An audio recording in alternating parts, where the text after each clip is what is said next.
Panna yengenda kubira gayone yagambye mbu bamutemako omukono mu South Sudan era banne bonna babatta. Kati ka mukubire na reaction ye. Ali actioninga atya. Kale tusimbudde.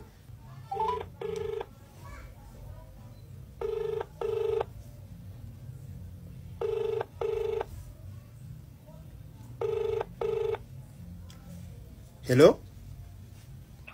Hello. Jebale ko Benadi. Jebale. Kale sebu obulamu. Yakulimba nti bulungi. Bambi. Akati? Oyogerako ne Kakoza David. Ndi ambassador wa Uganda wano mu South Sudan era nga nwanira dembe lya bana Uganda abali South Sudan. Era nga njala kununula eyo na yona joboli. Oba oli mu kitundu ki bangambye oba wagambye oli mu katundu ki joli jobona abonere eyo? Guliwa. Wanji? Guliwa. Bayitawo kama waneno mu South Sudan ekibuga kyendi mbakita kama.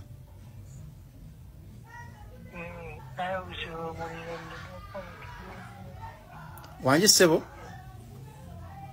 Jesus! Ajeko uja. Yo Benadi waffe.